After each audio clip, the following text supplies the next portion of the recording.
Halo Sobat Ketahanan Pangan, saya Bias Danang Ahmadi, perwakilan dari kelompok 8 Ketahanan Pangan dengan dosen pengampu Ibu Tulis.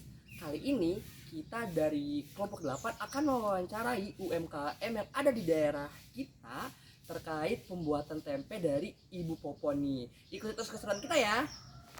Oke, Ibu sebelumnya perkenalkan saya Bias Danang Ahmadi, mahasiswa dari Untirta. Sebelumnya saya berbicara dengan Ibu siapa? Ibu Popon. Nah, sebelumnya saya izin untuk mewawancarai karena Ibu kan memiliki usaha rumahan gitu. Ya, untuk pertanyaan pertama, usaha apa sih Ibu yang Ibu usahakan saat ini gitu? Hanya produksi tempe aja. Produksi tempe gitu ya? Iya. Nah, produksinya itu sejak kapan Ibu memproduksi tempe, kayak dari tahun kapan gitu lokasinya? Sejak tahun 2015. 2015 ya, berarti cukup lama ya. Iya. Iya. Berarti yang ngerjain di sini itu satu orang atau berapa Ibu? 2 orang. 2 orang. Menggunakan 2 orang yang kerja di sini gitu ya. Terus tantangan terbesar selama ini Ibu alami apa di 2012 sampai 2026 ini? Tantangannya hanya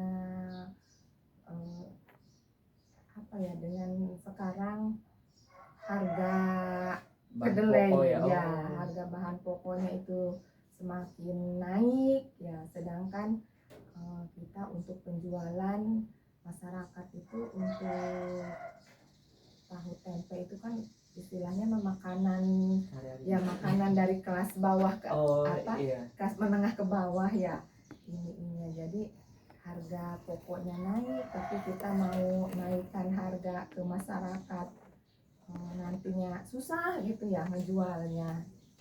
Itu sih kendalanya mah. Ya sih, pasti juga banyak yang dialami sama yang produksi tempe atau tahu lainnya gitu ya, karena bahan pokoknya naik. Ya, terus gimana sih cara Ibu atau karyawannya menjaga kualitas atau standar tertentu? Kita usahakan untuk kebersihannya ya, terus apa yang kendala-kendala dialami sama konsumen, masukan dari konsumen nanti kita tingkatkan. Oh iya, jadi masukan-masukan dari pembeli itu ditingkatkan untuk supaya makin bagus kualitasnya gitu ya. Nah, terus gimana sih caranya Ibu dari 2015 nih sampai 2026 ini bisa berkepanjangan gitu usahanya? Ya, kita saling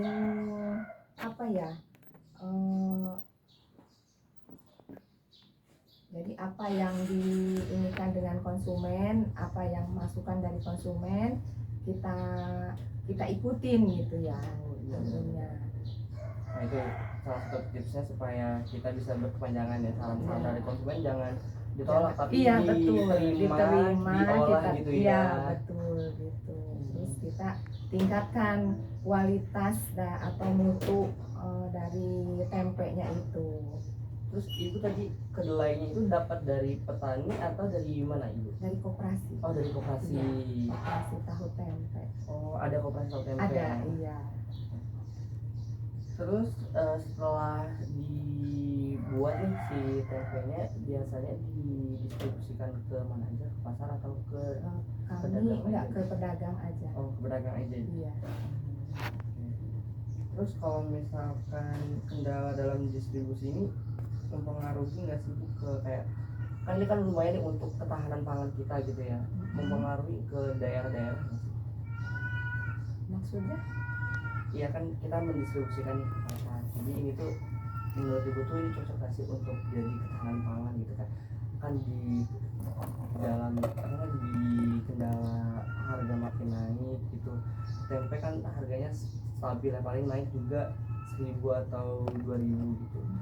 Cocok nggak sih untuk kayak ini tuh jadi ketahanan pangan untuk Indonesia gitu tempe? Oh ya pasti ya, cocok banget karena semua orang, semua kalangan pasti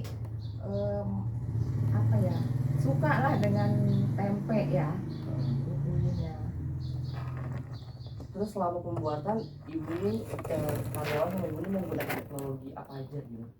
atau kayak ya udah kita pakai bahan yang ada aja gitu tapi hasilnya tetap aja sih tetap beli. Pakai mesin. Oh ada mesinnya. Iya. Mesin penggiling. Mesin penggiling sama buat ngepres. Nah, itu. Dalam selama dari 2015 sampai 2026 ini pernah dapat bantuan dari pemerintah nggak sih Bu, untuk pengelolaan usaha Belum. ini? Belum pernah ya? Iya.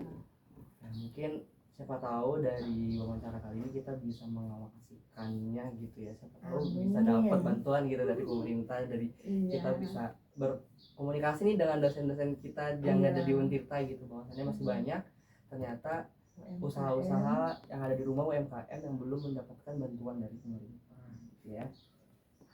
Terus menurut gue ada nggak sih saran untuk sesama distribusi gitu, sesama yang ngebuat untuk yang lain supaya usahanya itu tetap berkelanjutan gitu? Dan kadang ada usaha yang rasa lebih gampang nyerah gitu. Saran dari Ibu apa kan? Kita biasanya kita saling support aja ya ininya. Kalau misalkan kita ada kurang produksi, nanti kita ambil dari si B gitu. Kalau si B ada yang kurang, kita lebih ini aja gitu tuh. Saling bantu, saling support bantu, gitu ya intinya. Jangan rasa sendiri gitu dalam usaha.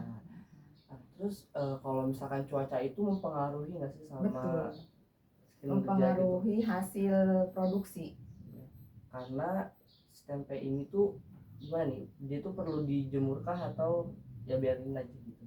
Enggak, kalau tempe dibiarin aja ya. Cuma untuk cuaca fermentasinya kalau misalkan cuacanya mendung atau hujan, mungkin fermentasinya agak lama ya. Keluar jamurnya itu agak lama. Tapi kalau misalkan cuacanya panas, itu cepat. Oh cepat ya. Fermentasi untuk keluar jamurnya itu cepat. Terus gimana cara Ibu kalau misalkan mengatasi nih lagi cuacanya nggak bagus gitu? Misalkan pagi-pagi kita udah produksi. Udah produksi gitu ya, biar lah iya, prosesnya kan agak lama ya. Iya. Kalau misalkan udaranya atau cuacanya hujan, nah jadi pagi itu kita udah produksi jadi lama. Nah kalau musim panas itu karena fermentasinya cepat, jadi mungkin kita sore baru produksi. Oke. Terus ada nggak sih terlibatnya masyarakat sekitar dalam produksi tempe ini? Enggak ada. Karena emang udah ada karyawan sendiri juga gitu ya, dari anak ibu ya kalau nggak salah. Iya jadi ya istilahnya turun temurun ke keluarga sendiri gitu ya usahanya.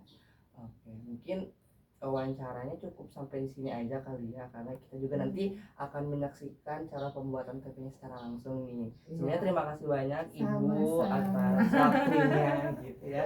Oke, mungkin boleh dadah Ibu. Iya, dadah. Terima kasih banyak Ibu. Sama-sama.